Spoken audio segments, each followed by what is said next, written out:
taken a look. So I'm happy to see that. So thank you, Allison. I see that you started the recording, and I'm going to turn it over to Rich and Luke. They've been working hard at thinking about information and communication technology literacy and what that means for us here at Carlow and how we can build these things into our curriculum. So I'm going to go ahead and turn it over to you guys and have at it. Hi, Alexis. Thank you so much. Do me a favor. There are some people on this call that may not know you each. So would you mind introducing yourselves to the group? Yeah. Thanks. Absolutely. Hi, I am Richard Brzustowicz. I'm the university's instruction and outreach librarian. I know most of the folks here, but to those of you who do not know me, I work really heavily with not just the faculty, but also our instructional designers and other folks, just to make sure we are keeping up to standards on information literacy. So I'm really looking forward to this. And hi, my name is Luke Carter. I'm the educational media production specialist here with the CTRL. I do a lot in regards to video, mostly other types of media. I work a lot with our instructional designers and faculty to help develop content for their courses.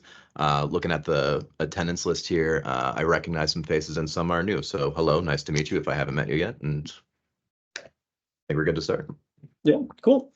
Luke and I work together pretty closely on a wide range of projects, and it so happens that this is one of them. We go ahead and we have some lobby. Let me go ahead and share my PowerPoint with you. So just see, is the right one? I believe so. Okay. The topic of today's Lunch and Learn is something that I think really affects all of us. It is really how to determine whether or not we're looking at good information in the first place. Now, it seems like this might be a fairly straightforward task, right? We all work in higher education, and I think there's an assumption that if you're working in higher ed, whether you be a faculty, a member of the faculty, a librarian, et cetera, you should be able to determine, what is a good source, what isn't. Well, as it so happens, there are a lot of insidious ways in which disinformation and misinformation present themselves online. And with the introduction very publicly and very making a great splash of ChatGPT and other large language model based chatbots and AI tools and so on, it's really opened the floodgates for not just really kind of easy content creation, but also easy creation of false information. So let's take a look at our agenda today. First of all, we're going to just give an overview of where we are and some of the important points. Next, we're going to define and differentiate some key terms like misinformation and disinformation. We're going to look at the impact of misinformation and disinformation on society. So there have been a lot of very public and recent examples of this, especially during the COVID-19 pandemic. We'll take a look at some of my favorite topics, fact-checking and reliable sources. So we'll discuss strategies and resources for critical evaluation of information. And a lot of these will be some of my beloved information science mnemonics. And Alexis, I'm sure, as you know, we librarians love, or Alexis can attest to, I should say, we librarians love mnemonics. And I want to know where my crap test is. That's right. We're going to talk all about it. And that'll then lead into Luke's discussion. He'll be going over contextualizing reliable video and how video is an important and really crucial tool in information dissemination and how we can assess its reliability. So from there, we'll then take a look at how AI really kind of comes into play here, and then what we can do not only to improve our information literacy skills, but also to help students to improve those information literacy skills. I'll then include just some recommended resources if you're interested in kind of taking a look at some of the sources that I drew upon for this, or some further reading. That's the librarian in me. I can't help it. And then we'll, summarize some things and tell you some recent updates in the library, especially for our information literacy program. And then we'll finally open up the floor to your discussion. So, Luke, is there anything you think I am missing there? I know I kind of yammer on. No, I think that's a good gist. The only thing I'd add is for my little segment on video here, I'll take a second to talk about some of the trends I would say we're seeing, especially on big platforms like YouTube and TikTok. But otherwise, yeah, that was a good introduction. Cool. Thanks, Luke. All right, so let's introduce some of these, this, and just kind of evaluate where we are. So we're going to be looking at really how one discerns fact from fiction in the first place. There is so much information online that it can become increasingly difficult to really counteract, I would say, misconceptions and so on that arise due to misinformation and disinformation that's shared in social media in particular. Even those well-versed in their fields aren't immune to the challenges of identifying these falsehoods. And that's really something that Corona talks about more in their paper. So our goal here, really, then, the objective of this whole presentation is just to help you to understand what some of these tools are, and to help you pass along some of this information to your students as well, because while some of these tools might seem self-evident to those of us who deal with this every day, especially for our students, they are really kind of learning this still. And even, those of us who deal with this stuff every day might go out of our way to find resources that do things that maybe we shouldn't be doing, like, say, feeding into our biases. And I don't mean by biases necessarily anything nefarious, but instead what we're maybe talking about here. So let's clarify what some of these terms are. AI is, more than Skynet in, say, Terminator. If anyone you saw that, I always like to compare it to that because I think people have that there's a lot of hand-wringing about these tools. But what really does is it is a tool for creating technology that solves problems in ways that are very similar, honestly, to human behavior and human thinking. And so this covers a lot of different disciplines, psychology and cognitive science.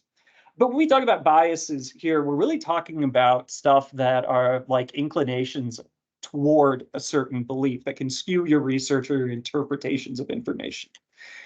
And this information, what happens as a result of that, is then when you get the facts wrong. This is unintentional versus its even more nefarious counterpart, disinformation, which is when you're deliberately spreading falsehoods out there.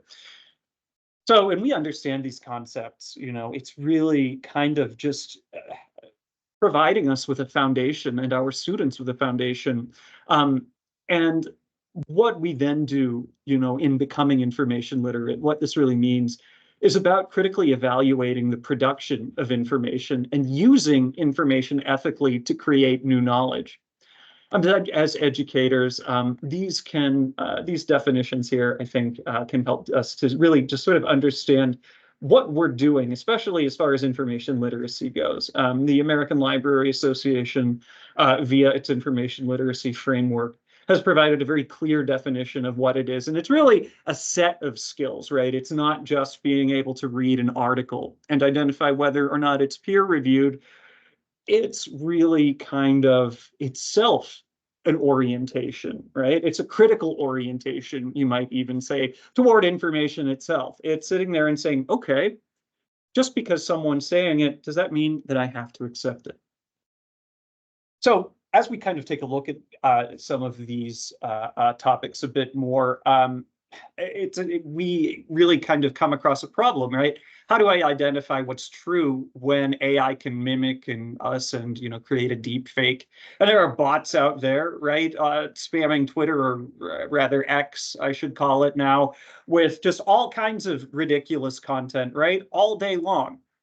And this is really where we educators come in, right? Because if we aren't teaching people to be savvy, if we're not teaching people to be critical in not just the way they respond to information provided by, say, professional sources or sources that we all get, but also maybe, say, advertisements, right? Literacy toward media.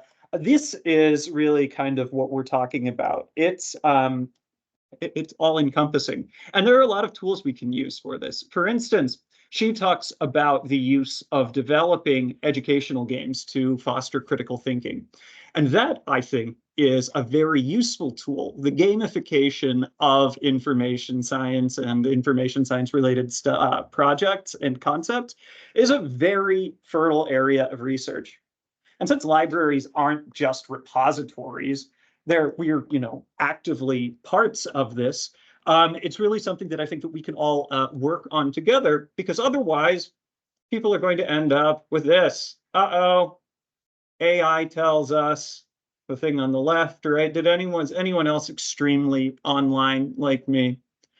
That is Allison raised her hand. Yeah, so if we're not savvy about things, look at the item on the left. There are all kinds of dead giveaways of purely AI generated content in here.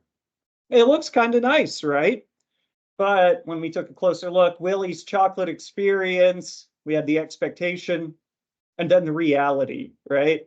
And people were spending, I believe, something like $60 to get into this event. But there was a whole Reddit group and discussion saying, this looks pretty sketchy.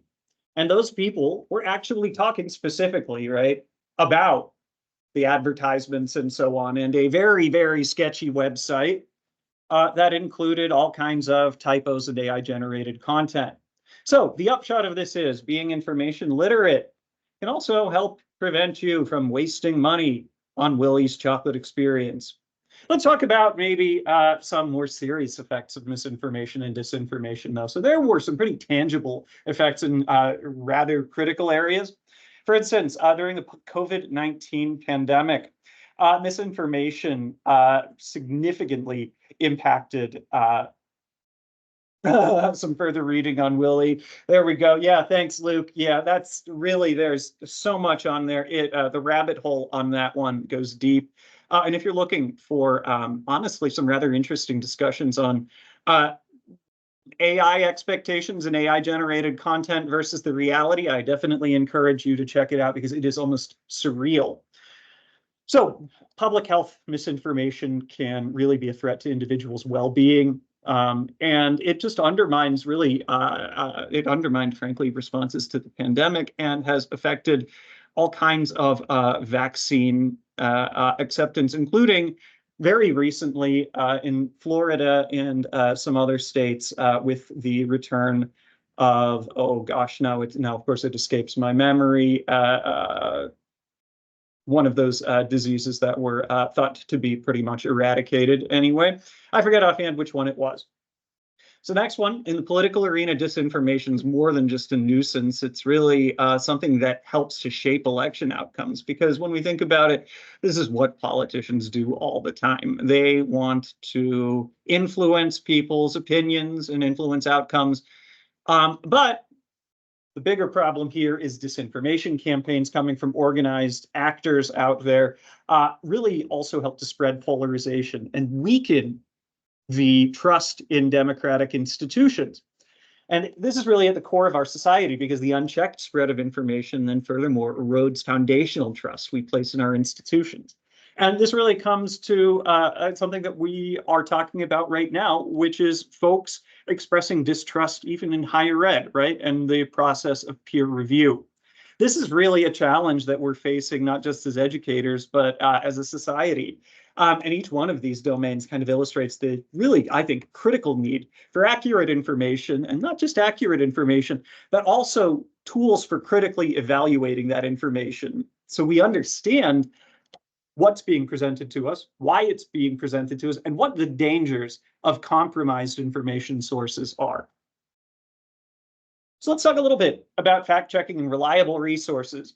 my favorite websites in the entire world is Snopes.com, actually. I use it constantly.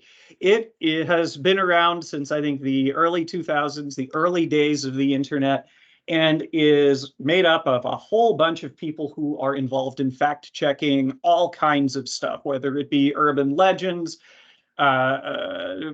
discussions of UFO abductions, Bigfoot, or political disinformation.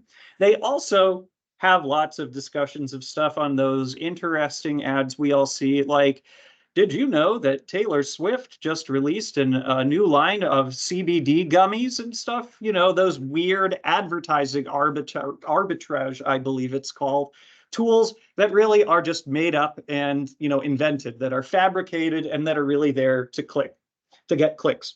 So for fact checking, we've got a bunch of reliable go-tos: factcheck.org, Media Bias Fact Check, PolitiFact, and Snope. And each one of these is really a very trusted resource. When it comes to doing research, of course, we've got Grace Libraries, catalog, and databases.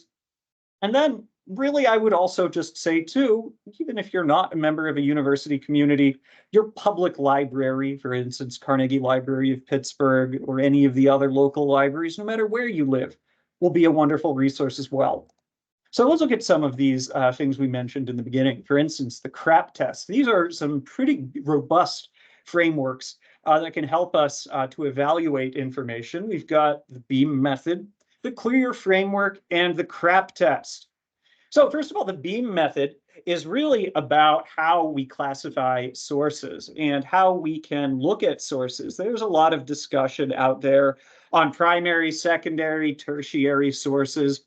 And what this tells us instead is, let's set those discussions aside and then take a look instead at the background, which is, the context for the paper or what have you, the exhibit, what it is, talking about the argument, their thesis, and what they're doing. So this gives us a very versatile approach toward doing scholarly research, and really, I think, helps people to think outside of that more, I don't want to say it's a binary thought of primary source, secondary source, etc., but it's, similar to that.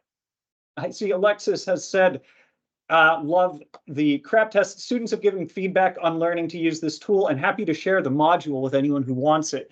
Yeah, thanks, Alexis. It's my favorite one, which is why I saved it for last.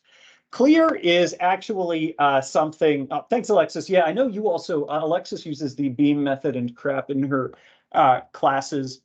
And I promise I didn't mean that as saying a bad word, but I'm actually referring to this resource here. BEAM is really what we use, actually, is a great framework for constructing prompts. So let's say you are, excuse me, not BEAM, CLEAR, for when you are constructing a prompt, like let's say you're using ChatGPT and you want to have it help you brainstorm a topic, right? This is just a little mnemonic you can tell yourself on how to put together a good prompt, or we used to call it a query, but they now call them prompts, to make sure that what you're asking the AI resource to do will get you the best possible results. So we want these to be concise, logical, explicit, adaptive, and reflective. And I honestly think adaptive is maybe the key there, because when we're talking about adaptive, I really also think, and this is kind of an addition to it, right, that we need to be adaptive when we're generating prompts, or excuse me, creating prompts for an AI. You want it not just to be concise and to make sense so it can parse it, right, to be explicit in what you're talking about, but you also want to be able to play with it, because your first results might not get you what you want. Finally, my favorite, the CRAP test. Megan Blakesley came up with this a long time ago, and this memorable mnemonic is a checklist for assessing really any kind of source's credibility. And what we're talking about here is currency, which is her way, good and bad prompt. Absolutely, Caroline. Yeah, we can totally do that.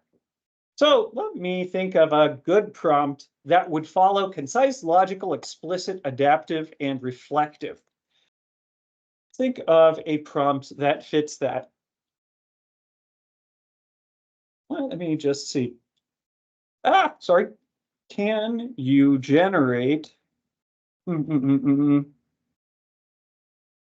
Is Camilla Parker Bowles the Queen of Spain? So this wouldn't necessarily be a bad prompt, right? It fits in all of the things except for one clear thing. I don't know if it actually hits the logical, but this is actually a way of testing the logical part of, say, a prompt. Another one, if we wanted to make it not a question, I have ChatGPT writing a very long story about the royal family, actually. Just purely for my entertainment. Let's think of another very clear example. Explain the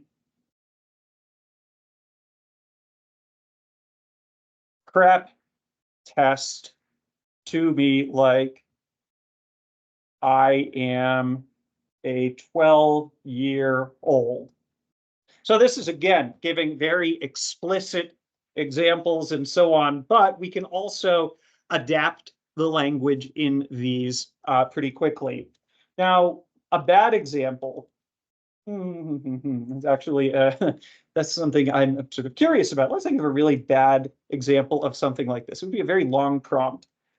King Charles has developed the newest strategy for prompting AI tools such that we as users know to use the clear framework which guides me. So this is a terrible example, right? But this is an absolutely horrible prompt.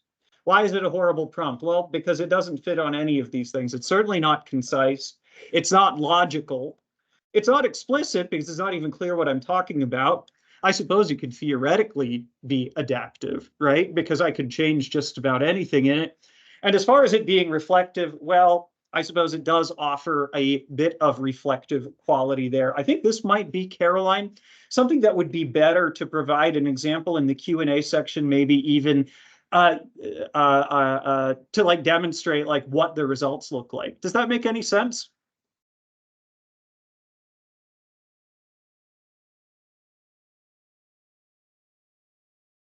Cool, thanks. Yeah, so crap test. Currency. When was it published? And a lot of disciplines have very different standards. I know in healthcare, for instance, you folks like the students to use resources published in the last 5 years. Relevance. This is talking really about the content, right? Is it related to the topic? The authority is really, it means, is this person qualified to discuss what they're talking about? Accuracy, is the content accurate or not? Does it reflect facts that are out there? And then finally, the more insidious one, purpose. Why was this information created in the first place? And this is something I think that can be very helpful to show folks or can be demonstrated in, say, where was it published? What is the tone of the article? Lots of different things can tell us what the purpose of an article is. If it's published in an academic journal, right, it's 9 times out of 10 something that exists to contribute to the scholarly research on a subject. If something's published, though, in, say, the Epoch Times, that's another question. What's the purpose of that? Well, the purpose of the Epoch Times, first of all, is to promulgate actually the ideology of the Falun Gong movement. So that leads you then to say, okay, should I trust the other content on here?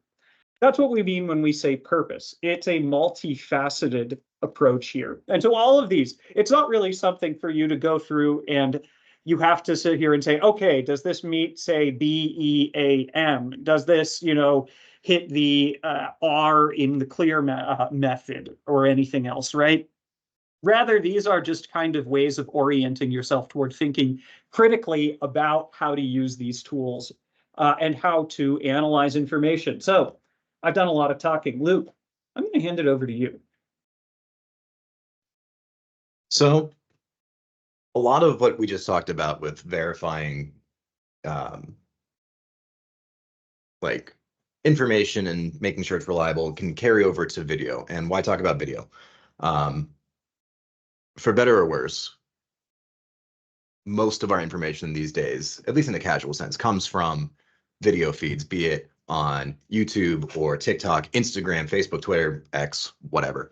All these platforms are prioritizing pushing video content. And the big problem we come into with how these systems are built is that they incentivize engagement over not censorship, but totally blanking on the word, but making sure it's accurate information. So what we see on these big platforms like YouTube and TikTok is this kind of surge in channels and creators gamifying this engagement process for ad revenue, for financial gains. So we want to know how to sift through that. So, like I said, a lot of these green flags carry over from literature. You want to look for the recency of publication, the video producer's authority, like who is making these videos, what is their background. You're looking for accuracy in what they're saying. And a couple of things to really look for in video specific is things like a real person on screen talking to you, something that has come up recently with generative AI, because it's not just text and ChatGPT, right? It's voices, it's images, it's whole videos at this point that can be simulated with increasing realism. Like you even look at what generative content looked like 6 months ago versus today, the rate at which it's increasing is a bit mind-boggling. So having somebody like we've got John Green here in a frame on camera speaking to you goes a long way just to solidify that this is information that somebody sat down and put thought behind. In the same vein, clear production design, by which I mean, how is the video edited? Was there thought that was put into how it's being presented to you? You'll see a lot, and this is something I'll talk about in a minute, with more generative content that when you sit down and look at it, it's very scattered. The way it's put together is erratic. It's very clearly something that is being pumped out to get engagement, to get content out so that it can be sent to the masses. So being able to just have an eye for how the video was made can go a long way in indicating that it was made with thought and care. And then another great thing that a lot of these educational producers will do is they'll include citations either in the video description or they'll reference them in the video. For an example here on the screen, we also have a lot of these sites will just include a Google Doc that you can click on, see what they were pulling from. So like any other web document or article, having access to where they're pulling the information from goes a long way in making the video reliable. I've listed some of my personal favorite content creators on YouTube here as good examples. And if you didn't know, these links are all interactable. You can click on them on your end. You can visit them at your leisure. But these are all really great examples of specifically educational media that is coming from reliable sources that can be used as a framework to see how best this kind of information can be presented. So on the next slide, if you can click over, Richard. Yeah. Some red flags to look out for. I mentioned a bit about this before, but it's actually been an increasing problem on platforms like YouTube and TikTok where completely fabricated generative content is being pumped out in droves to gum up the algorithms that present content to you that just en masse are trying to generate as many clicks as possible to get these channels that ad revenue. So some things to look out for just in even the thumbnails of the videos. What is the intent of like the title, the thesis? Are they looking to fish for strong emotional responses, specifically things like anger and fear, vindication, things that back up, like we talked about already, implicit biases that you have? These are the aspects that they try to latch onto because these are what keep you on their channel, either because you're hate watching it, you're mad that what they're telling you is so blatant. It doesn't matter from the algorithm's perspective. You're engaging with the content, and that's what they want. I talked about heavy erratic editing before, how these models aren't to the point of complete realism yet, and there's still key factors you can notice. Things like AI voiceover.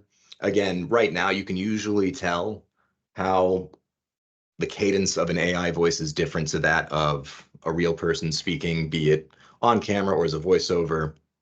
You'll often see unrelated and repeated imagery, like the same image cycled through again and again throughout the video, because they're just playing for time, padding the runtime, trying to keep you on the page. Clickbaity titles and thumbnails like the ones I've listed here, you know, the classic like red arrow and circle, and look at this outrageous thing. It's trying to play into your curiosity, to your emotions, to get you into engaging with this content.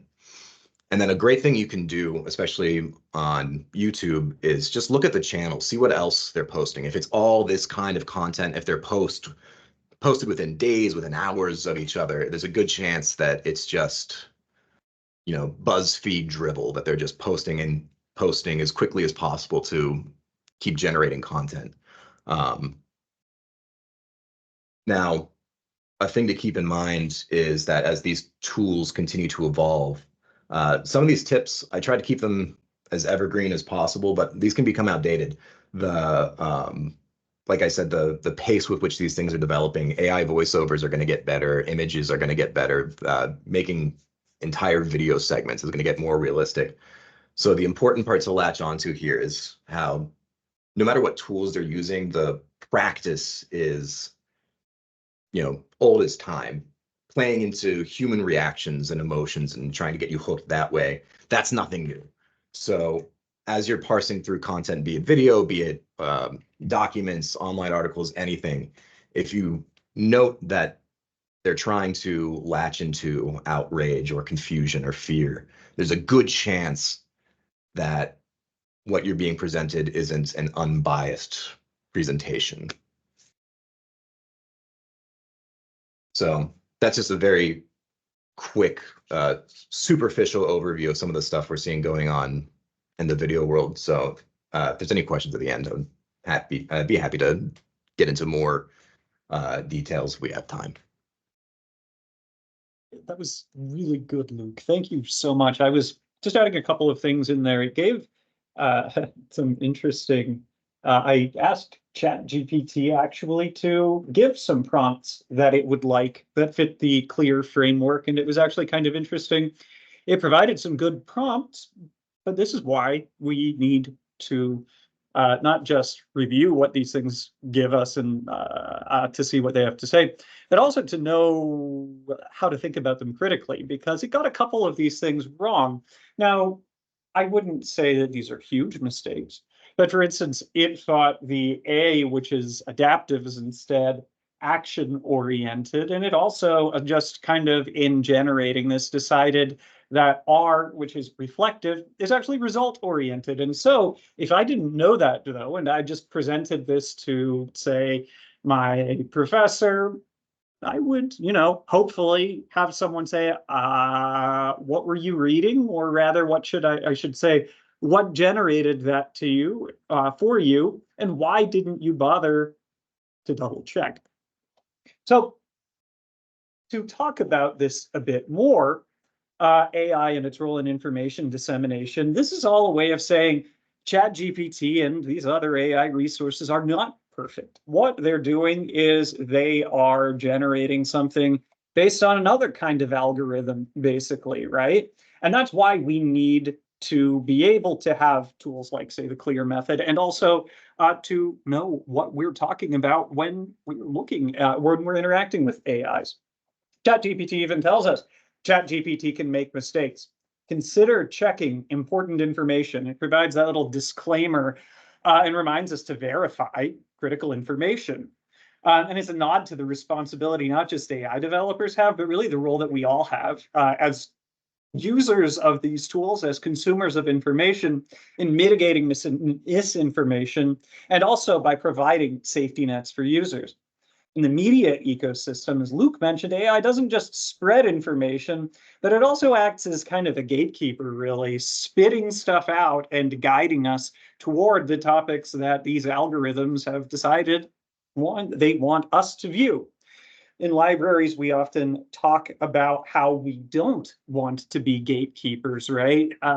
If you've ever seen Ghostbusters, I think instead of librarians and the rest of us in information science as instead key masters, right? The goal is to have you all become, gatekeepers of your own, right? And we're really here to provide you with the keys to open the right door. But you have to go through that door, and you have to know which door. So Allison laughed. Maybe don't want to go through the door in Ghostbusters, right? Unless you want to fight with Zool. But that's another story entirely. Ghostbusters has been like my favorite movie ever since I was like 5. So sorry for that. Anyway. So yeah, it can act as a gatekeeper and influence what reaches the public. And finally, as it takes a role crafting media narratives. I mean, for heaven's sake, Sports Illustrated got caught for using a ton of AI-generated content just totally at random. One of my dear friends and one of our colleagues, Dr. Ruth Foreman, who had written a fantastic article for a nursing practice website, when it was redone, presumably I'm guessing by AI, it reassigned all of the authors different names, and they were all instead, you could call this plagiarism, even reassigned to the wrong author. And so that's why, again, we need to be really careful about this when we're using these tools. Because one of the more insidious effects of misinformation is its impact over time. Repeated exposure desensitizes us to the wrongness, even when we know this stuff is false.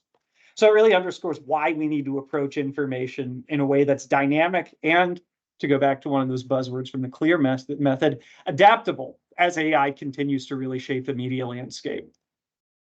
So finally, if you're interested in enhancing your information literacy skills, if you want to send information literacy tools and resources to your students, if you want to just find out more about the stuff that she wrote in their article, some of these tools for developing information literacy and media literacy, we've got a bunch of great resources here. The Bad News Game is a wonderful resource. It's pretty funny too, and it has you as someone kind of like the editor in like a newspaper or a social media site. I forget which one exactly. I haven't used it in a minute. And you basically have to evaluate posts and so on, and to determine what's going to not just drive engagement, but also deal with accuracy. So you have to kind of balance the two. Fakey, another kind of deal here, right? It's talking about how do we identify fake news, misinformation, and disinformation.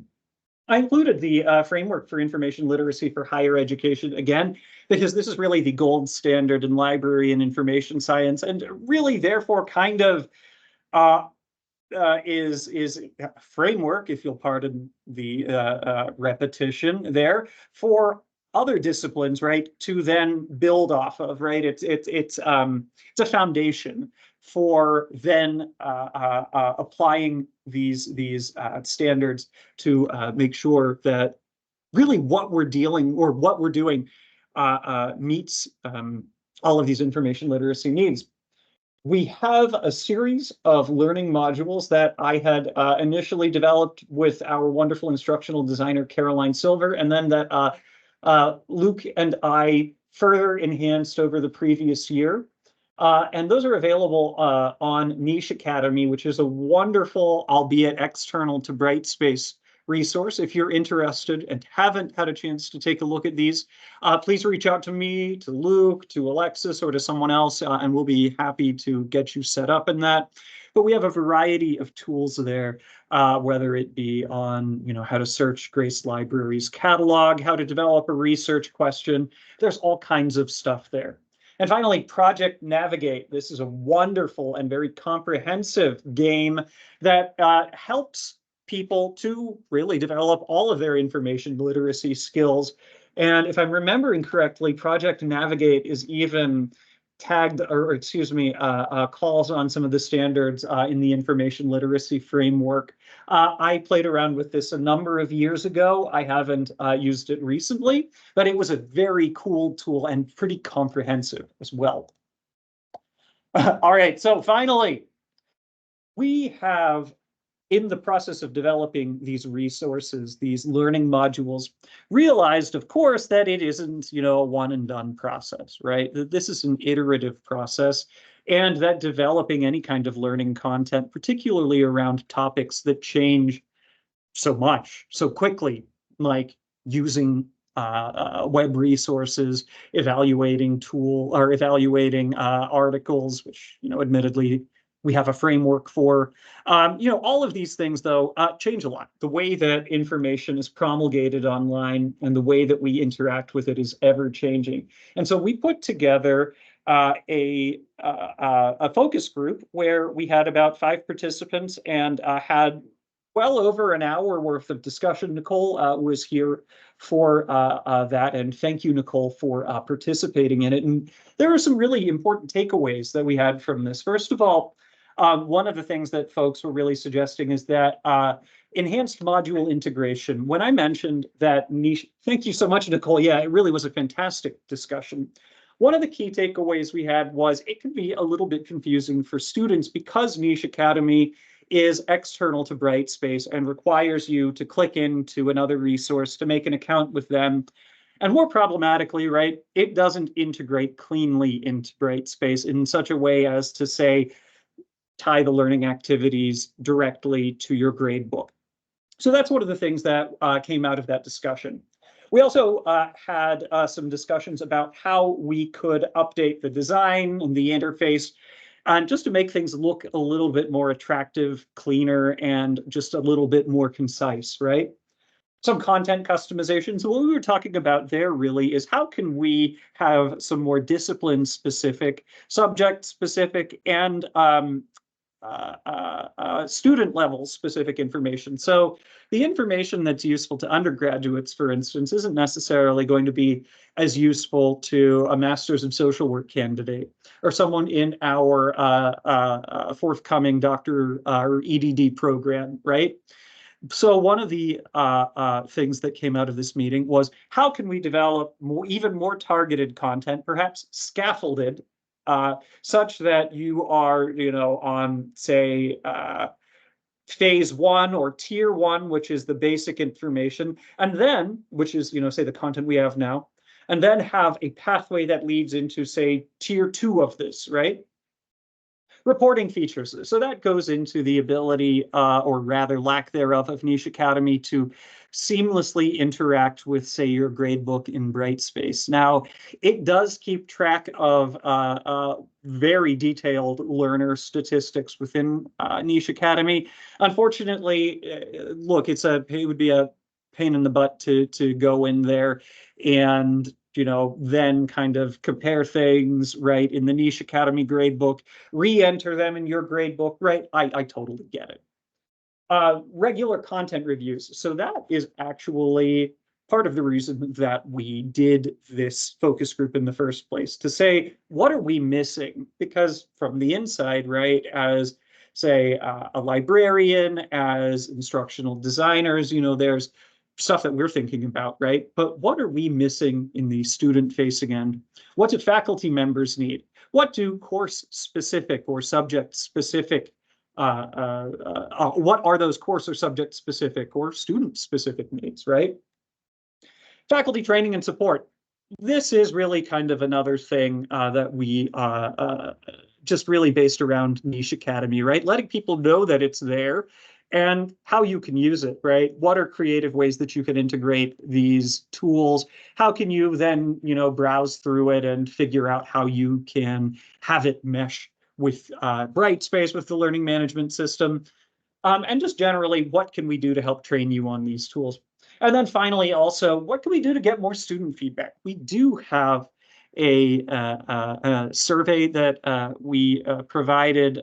Students haven't gone through all of these in the SKW courses yet, but we're hoping to get some just kind of general feedback from this survey. And in fact, if anyone is interested.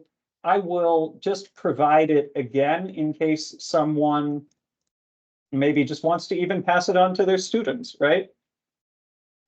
I will add that in at the end of our discussion. That way we just kind of keep things going. And the last of the items from here was we really determined we need to have a working group on this, right? Because information literacy needs and student needs are always changing. And the way that we interact with information is just constantly evolving. And so really we have in our working group right now, we have Nicole, who was kind enough to join us, of course, Pat McMahon from the Education Department, Amy Bowman, and let's see who else, Jose Otero, and Alexis, were you interested in participating in that at all as well? Yes, Tessa's going to help out with that too. Fantastic. Yeah, and so I would then like to really open this up to anyone who is either participating in this group now, who maybe has strong feelings about information literacy, fake news, whatever else. If you are interested in joining in on this now or at a later date, please let me know, because we do need your help, right? As a librarian, I can see, you know, the library and information science component of that, but that's only one part of a bigger whole. And really your feedback, not just from faculty members, right, but from folks really across the university is crucial to this, because information literacy is something that affects all of us.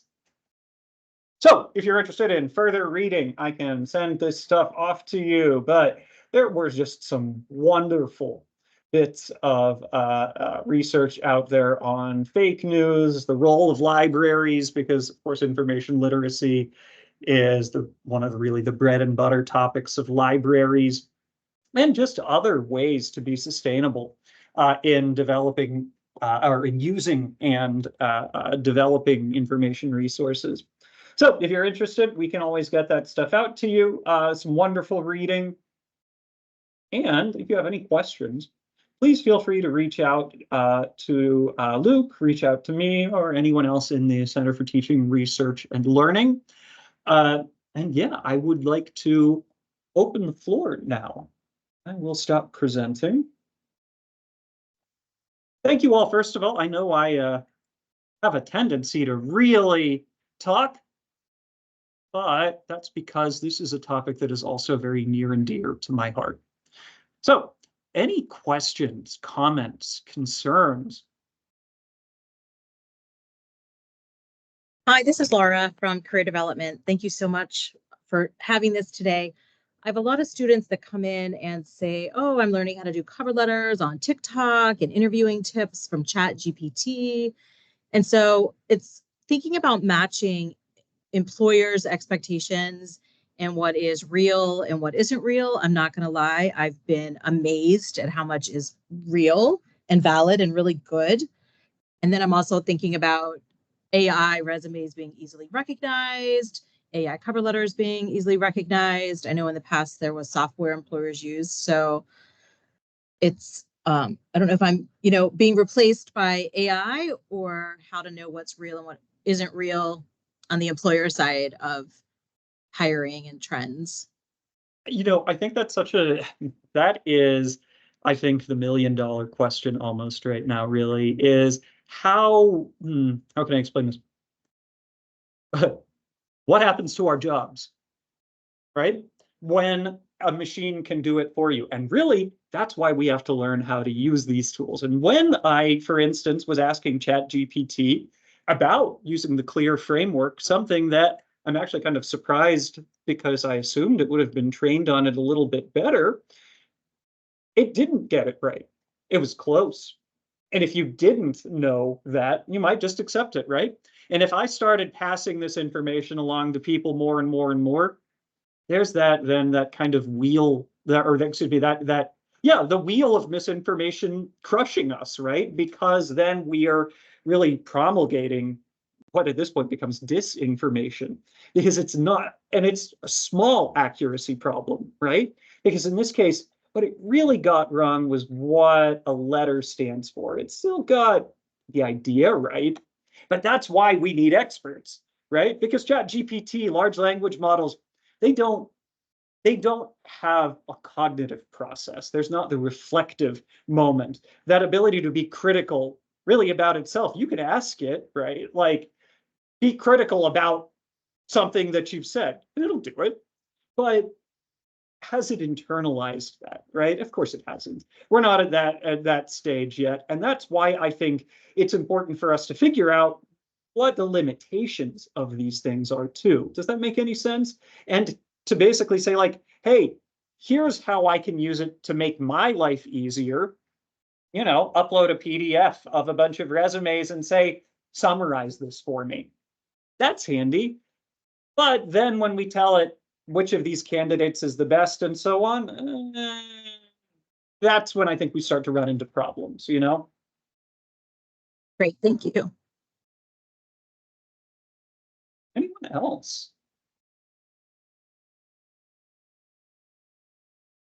Because I will say, Luke, I'm glad that you included that link. One of my favorite genres of video on YouTube are the beloved true crime videos, right? Where you'll have folks sitting there yammering away about, you know, various crimes and so on and so forth. Well, a new thing that has emerged is AI voices created perhaps using one of my favorite tools, Augie, which lets you clone your voice or to use an AI generated voice. And they go on for 3 hours without a break, narrating true crime things. And look, honestly, that's kind of cool, right? I've played around a lot with especially the cloning of one's voice thing. It's not perfect. But interestingly enough, Augie, which is a wonderful and still free, albeit experimental tool, still in beta, does a much better job of cloning your voice than, say, Apple does with its new personal voice tool on the iPhone, which takes much longer to set up and actually also sounds much more stilted and unrealistic. I'll add on top of that too. Speaking of TikTok, they have a new-ish tool that lets you do text to voice, and they've got like a library of voices. And if you spend any time on that, you'll hear them, and they're super annoying to me. But you know, you mentioned that true crime thing. How easy is it to make a video like that now? You ask ChatGPT to make a 3-hour script of a true crime thing. It makes one for you in 30 seconds, and then you feed that into one of these text to voice things, and you've got a 3-hour true crime video. That's right. And you've got your clicks and your engagement, you know, and you're therefore really doing what? Driving your ad revenue and so on. Yeah. Because that's really what especially stuff like YouTube, YouTuber and so on does, because you can monetize content on YouTube and all of these other things.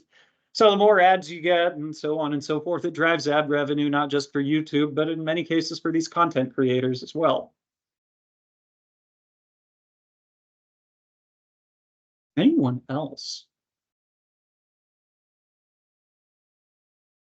This has been so great, guys. I really appreciate all the work that you put into this. And, you know, we're just going to continue to see the relevance of teaching these skills, even if our students are saying, yeah, we know all this, blah, blah, blah, I'm not listening.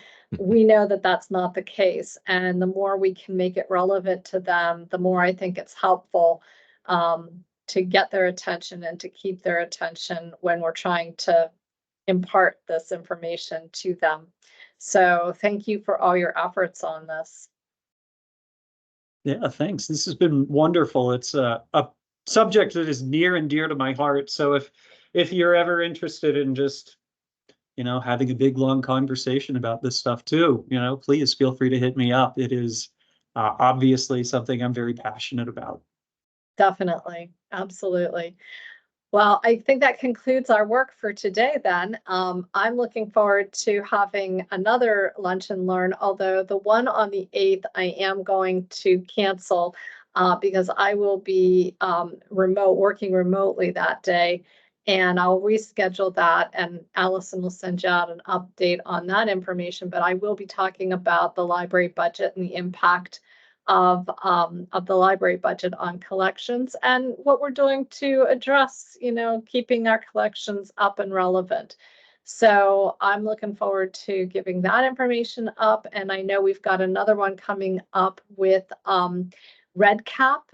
That's a new product that we have here at Carlow, and we'll be hosting that through the CTRL as well. So looking forward to seeing everybody in the upcoming events, and thanks for being here today. Thanks, everyone. Thanks, Luke. Yeah, thanks, everyone. Nice job, man.